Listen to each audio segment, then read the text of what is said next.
Que va-t-il se passer dans l'épisode 4 de House of Dragon saison 3? C'est la question à laquelle on répond aujourd'hui sur la base du trailer qui a été diffusé par HBO Max. Il y a pas mal d'images évidemment à décrypter, on va regarder ça image par image, et on va faire des plans sur la comète, les théories sur ce qui se passe la semaine prochaine dans House of Dragon. Vous êtes prêts? C'est parti, avec un premier plan ici d'une nouvelle peuplade, un nouveau village, une nouvelle forteresse, celle de Chutebourg. Qui nous arrive ici, alors que j'ai une petite notification qui ne sert à rien ici.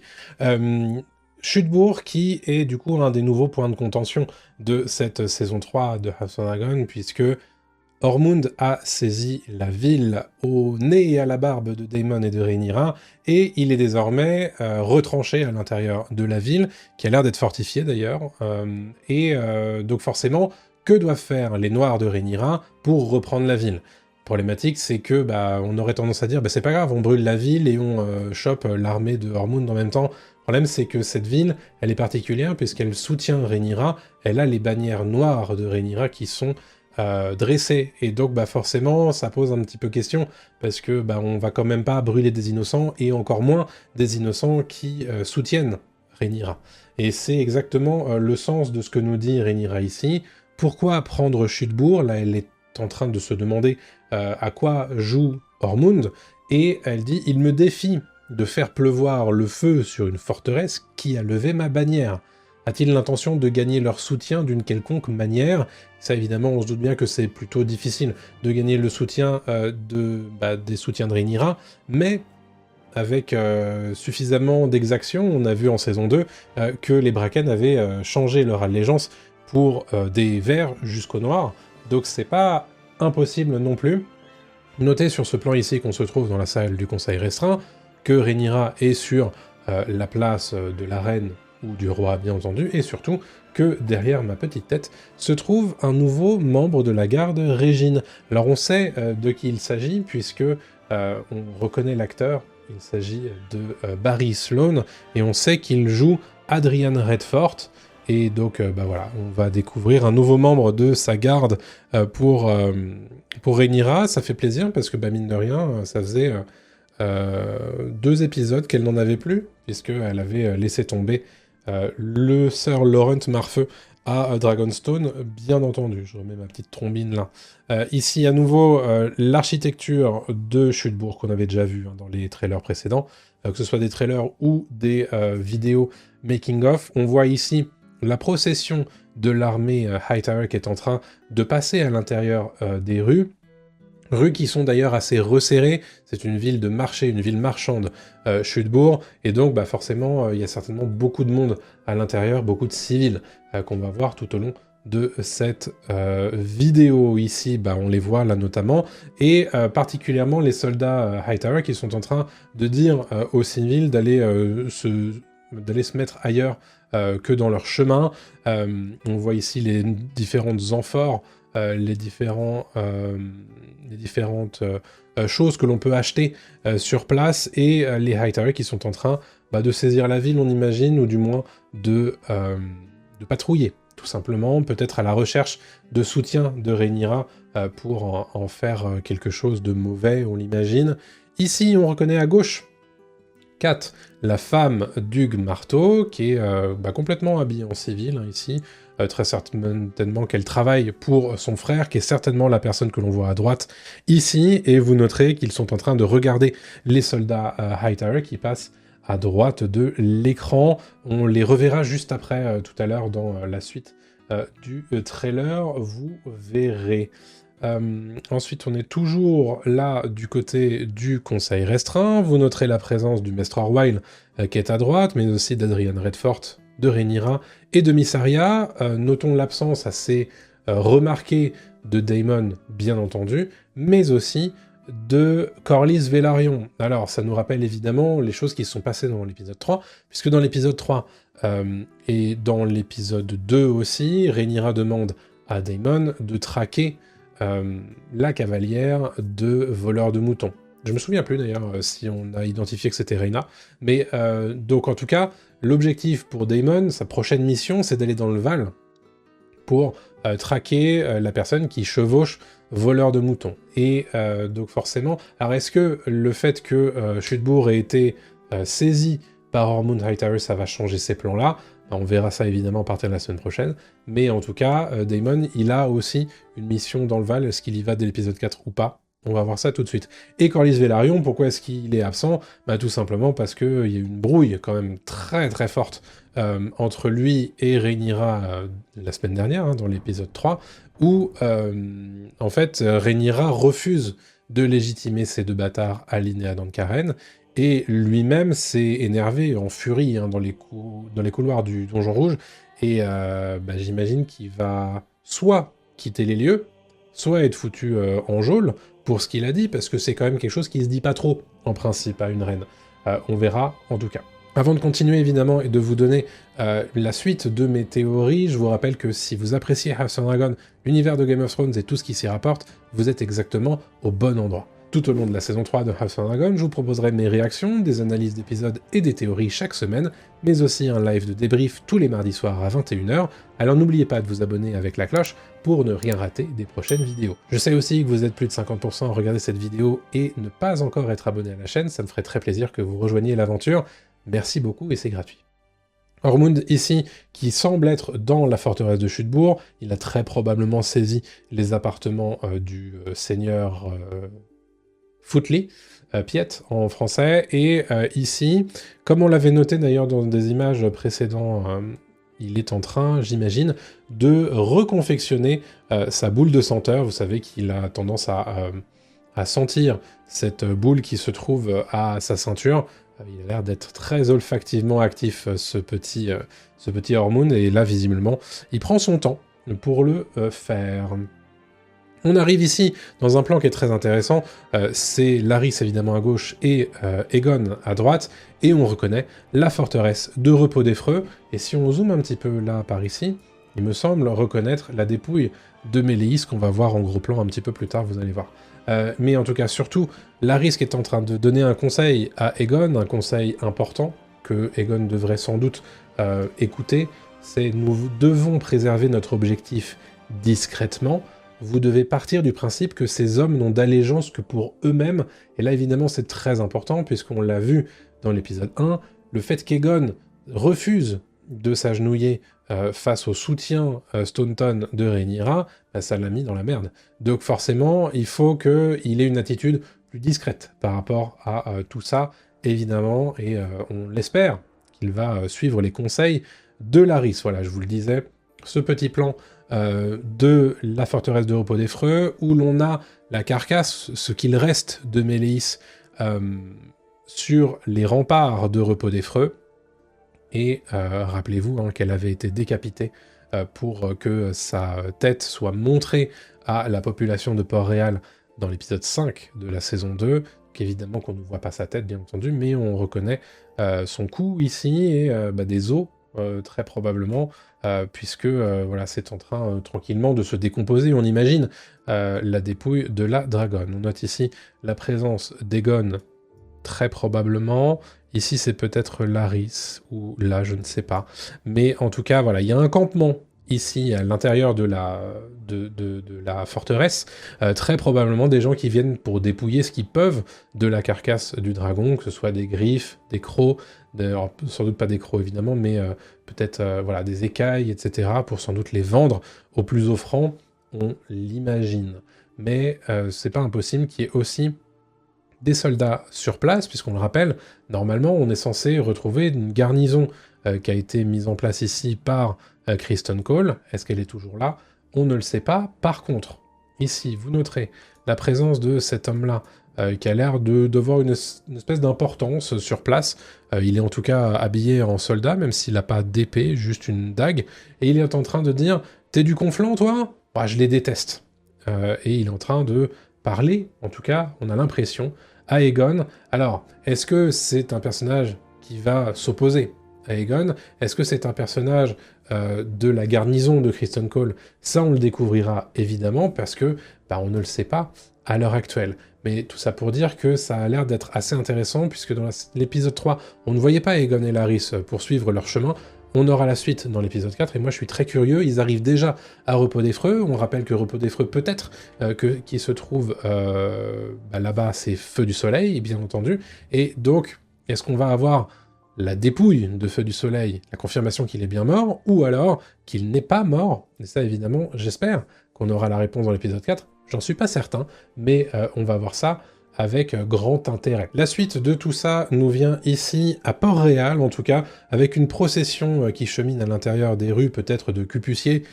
Cette fois, ce ne sont pas les soldats Hightower, mais ce sont les manteaux d'or de Luthor l'Argent que l'on reconnaît ici au premier plan, et qui sont en train de fouiller la ville. Pourquoi faire? On ne le sait pas, mais il y a une problématique, et là, pour la première fois, on ne le voit pas à l'écran, mais on entend sa voix dans ce trailer, c'est Daemon, qui nous dit « Nos soldats doivent être payés, sinon ce sera le chaos ».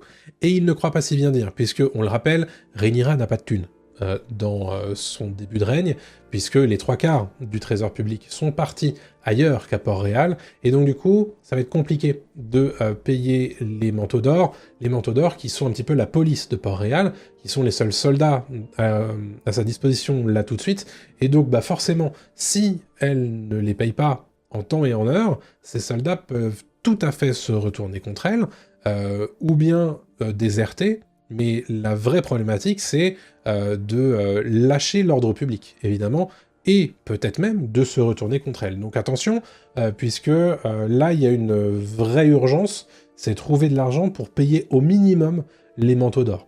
Et les manteaux d'or, c'est pas toujours, d'ailleurs, des enfants de cœur. Donc attention, Daemon le prévient, il faut trouver de l'argent, et très vite. Mysaria, d'ailleurs, qui, lors d'un conseil restreint avec Rhaenyra, est en train de lui proposer une solution. Elle lui dit « Nommer un maître du trésor ». Vous savez, c'était l'ancienne position de Tyland Lannister en saison 1.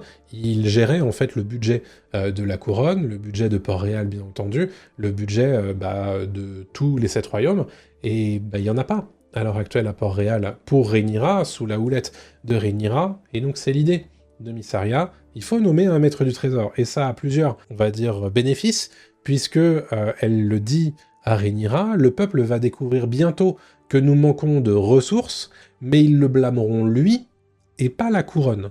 Donc là, évidemment, une petite ruse de la part de Mysaria, comme on en a l'habitude de sa part, bien entendu, c'est de dire, en fait, on va nommer quelqu'un à la tête du budget de Port-Réal et des 7 couronnes, qui va très probablement mettre des taxes dans tous les sens, c'est exactement ce qui se passe dans Feu et Sang, et en plus, c'est lui qui va recevoir, on va dire, la détestation du peuple.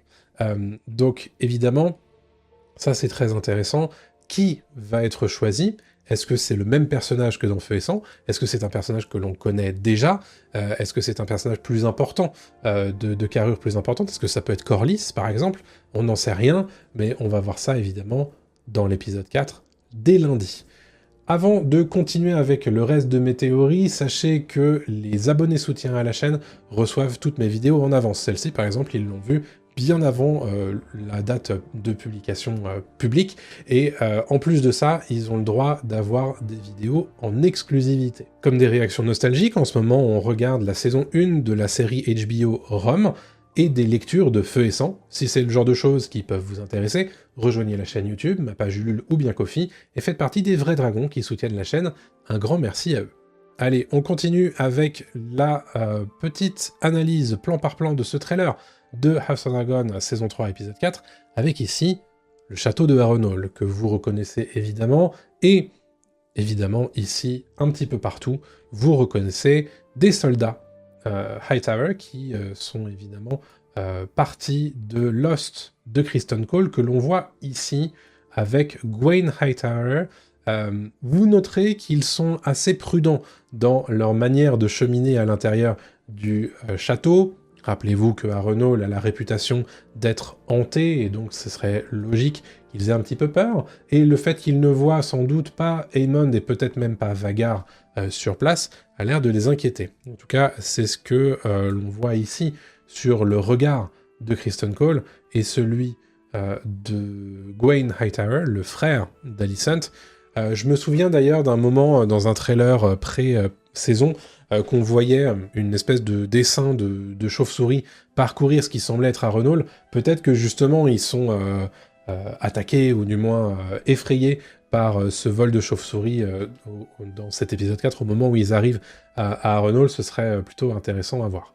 En tout cas, c'est la rencontre entre Gwen Hightower ici et Kristen Cole, là, avec Alice Rivers, et oui, puisqu'on va avoir cette rencontre entre la main du roi Aegon et Alice Rivers. Qu'est-ce qui va se passer? Ça, c'est évidemment la grande question de cet épisode 4. Et Kristen Cole qui est en train de lui dire en fait, dis-moi où se trouve le prince Aemon. Il lui dit très exactement, nous cherchons le prince Aemon. Si vous savez où il se trouve, je vous conseille de répondre. Donc il la menace, bien évidemment. Et là, on a Alice Rivers qui fait du Alice Rivers, qui dit « Oh là là !» en mode « Oh, quelle menace ! J'ai vraiment très très peur !» Et là, ça nous rappelle évidemment que Alice nous le dit très régulièrement, c'est une sorcière. Donc si elle est une sorcière, peut-être qu'elle a des pouvoirs magiques et qu'elle a en fait pas du tout peur de Kristen Cole et de cette menace. Donc moi, j'ai vraiment très très hâte de voir ce qui va transpirer de cette rencontre entre Alice Rivers et Kristen Cole, mais aussi de ce qui va se passer entre Alice et Aemon, puisque vous l'avez vu à la fin de l'épisode 2, il est blessé à Harrenhal, et elle, probablement, va lui prodiguer des soins. Donc ça va être intéressant, moi j'ai très très hâte de voir comment va éclore cette relation à venir avec, entre ces deux personnages-là. Et la fin du trailer est dédiée intégralement à Ormond ici, un plan qu'on avait déjà vu d'ailleurs, vous reconnaissez Jon Roxton qui se trouve juste ici, avec Ormond qui est très probablement en train d'ouvrir les portes de la citadelle de Chutebourg, et qui va, j'ai l'impression, en tout cas, parler à des nobles et des membres des civils en fait, puisqu'on reconnaît ici Kat, et ce que j'imagine être son frère, puisque là elle a l'air de le toucher au niveau du bras, et notez qu'il est blessé d'ailleurs, hein, il a été frappé au niveau du visage, peut-être aussi ici au niveau du ventre, très probablement que ils ont été pris à partie par des soldats Hightower. Pour quelle raison, ça on le découvrira lundi prochain. En tout état de cause, on a un dragon qui survole Chutebourg. J'arrive pas à savoir, comme d'habitude, lequel c'est. Mes deux takes, c'est que c'est soit Silverwing, parce que Silverwing a des petites cornes là quand même, soit c'est juste Vermithor qu'on voit juste après. Ici on voit Vermithor, on reconnaît son goitre là, juste là. Et Ormond avec son cheval qui est en train de se cabrer. Donc intéressant évidemment, peut-être que justement les semences de dragon, on les envoie survoler Chutebourg pour voir un petit peu quelles sont les défenses mises en place à Chutebourg et quelle serait la stratégie à mettre en place pour reprendre la ville à Ormond, mais je ne m'attends pas à ce qu'il y ait une bataille dans l'épisode 4 en tout cas.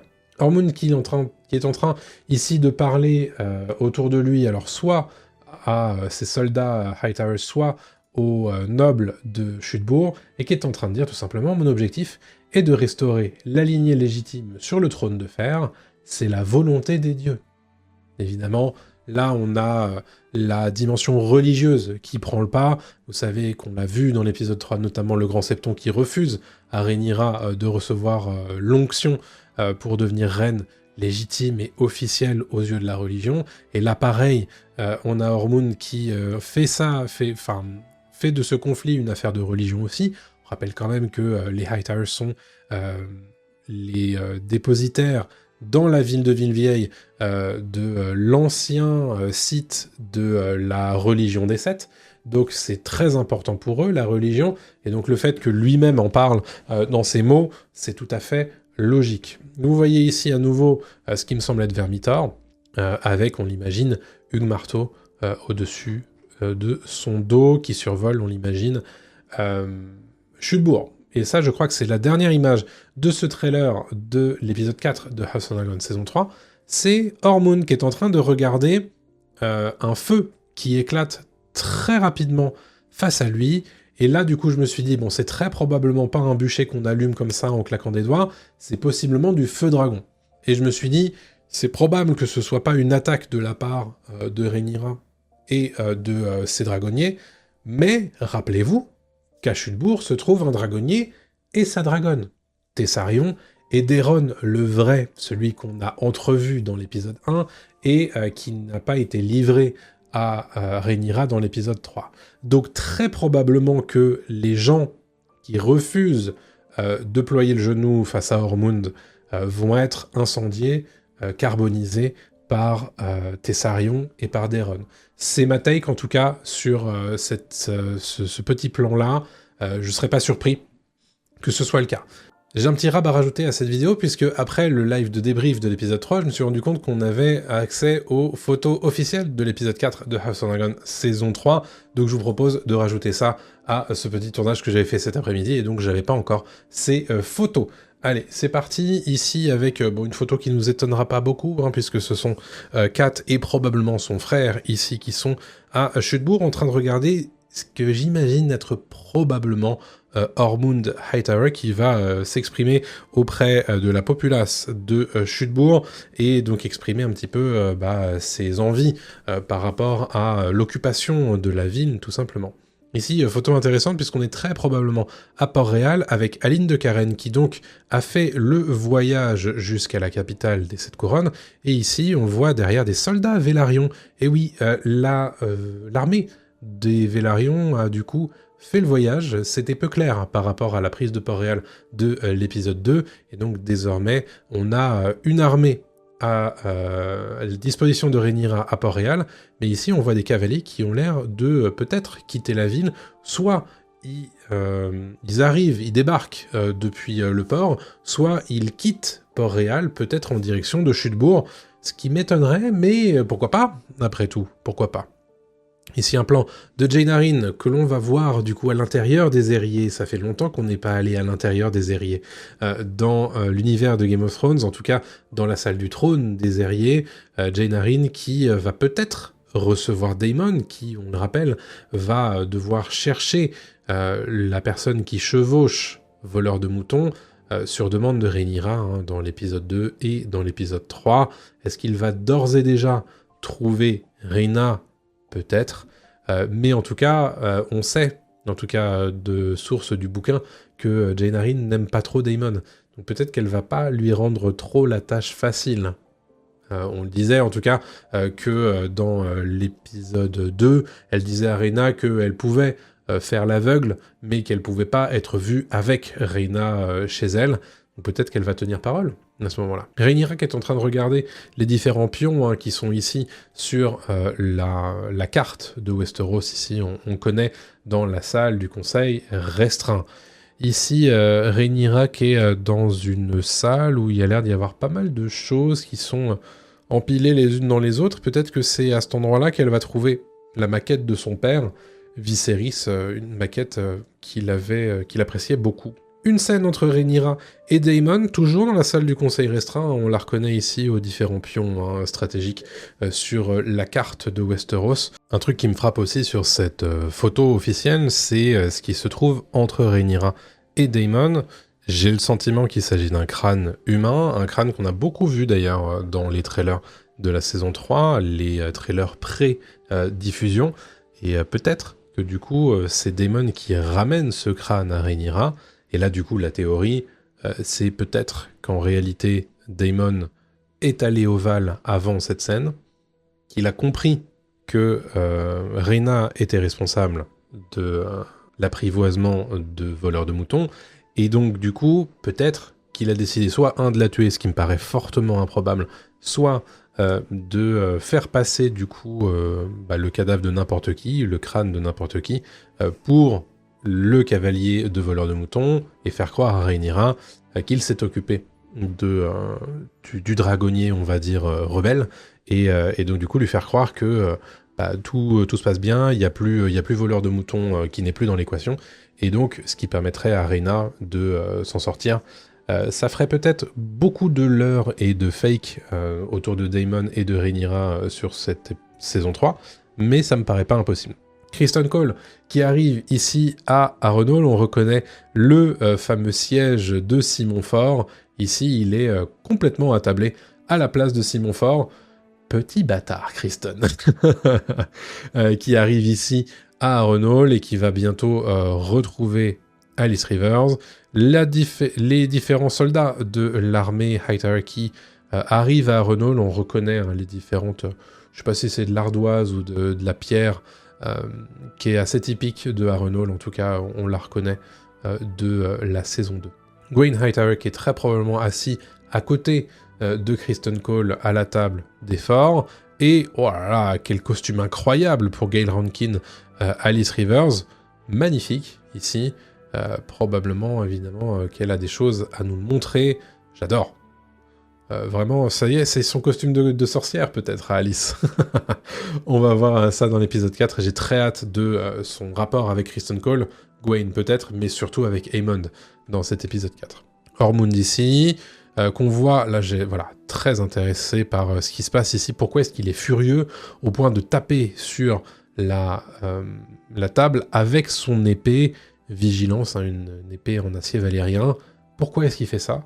On note aussi ici sa pomme de senteur ici. Le Maître Orwyle, dans ses appartements à lui peut-être, je ne sais pas. Larys dans la garnison de Repos des Freux, on devine la capuche d'Aegon à cet endroit-là. Alicent qui est à l'extérieur de sa chambre. Peut-être qu'elle a le droit de sortir dans les jardins du Donjon Rouge. Pour y faire quoi? On découvrira ça. Elaena dans les appartements qui sont ceux de sa mère, en fait, dans lesquels elle est emprisonnée avec Alicent. Elle a l'air d'être en robe de chambre ici. Petite sortie entre Elaena et sa fille Jaehaera. Et on imagine que du coup elle est au même endroit que Alicent dans cette photo-là. Petit pique-nique, visiblement. Et elles sont en train de regarder une feuille rouge. Est-ce que ça a une signification? Est-ce qu'on va avoir une nouvelle prophétie de la part d'Elaena dans cet épisode 4? Voilà, autant de réponses auxquelles on aura la réponse, autant de questions auxquelles on aura la réponse dans l'épisode lundi matin. Miss Arya, évidemment, au conseil restreint. Corlys est présent dans cet épisode 4, visiblement à Port-Réal, en armure. Est-ce que du coup, il va utiliser sa brouille avec Rhaenyra pour lui dire, écoute, tu fais ce que tu veux, nous on part à Chutebourg, et derrière, j'espère quand même que tu vas répondre à ma demande, à savoir légitimer mes fils bâtards. Il est en train de parler à Aline de Karen ici, avant de partir, en toute logique. Donc oui, je pense qu'on a la confirmation que l'armée des Vélarions quitte Port-Réal, très probablement du coup pour aller à Chutebourg, essayer de sortir un petit peu de ce micmac, hein, faire en sorte de libérer la ville du joug d'Ormond.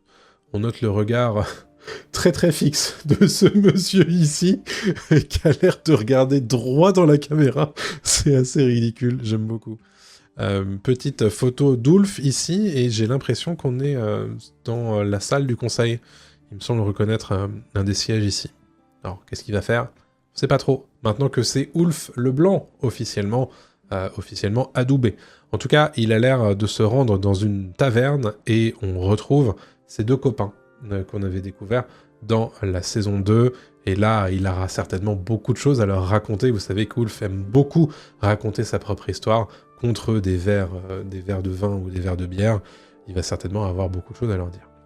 Et c'est la dernière photo officielle de cet épisode 4, pardon, et évidemment, moi j'ai très hâte de découvrir ça. Je vous laisse avec le reste de la vidéo, je sais pas trop quand est-ce que j'ai intercalé ce moment-là dans la vidéo, mais je vous laisse, c'était le Mordred du futur, je vous laisse avec le Mordred du passé.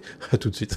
Donc, sur le récap des théories, un épisode très probablement très intéressé autour de Chutebourg, la ville de Tumbleton qui a été saisie par Ormond Hightower. On va aller voir ce que font ses soldats, on va surtout aller voir ce que fait Ormond lui-même en termes de politique sur place. Est-ce qu'il va juste tuer tous les gens qui sont sur place, que ce soit les seigneurs, les nobles, etc., pour assujettir tous les gens qui sont autour de lui, ou est-ce qu'il va plus essayer de faire des négociations? On verra. On va très certainement voir enfin Daeron à la manœuvre, au moins entendre sa voix, et nous confirmer que c'est bien le jeune homme aux cheveux auburn qu'on avait vu dans l'épisode 1. Ça me semble être assez clair, en tout cas, que c'est ça qui va se passer. Qu'est-ce qu'on peut imaginer d'autre dans cet épisode 4? Très probablement de nouvelles tribulations de Rhaenyra à Port-Réal, notamment autour de qu'est-ce qu'on fait à Chutebourg, qu'est-ce qu'on fait des manteaux d'or.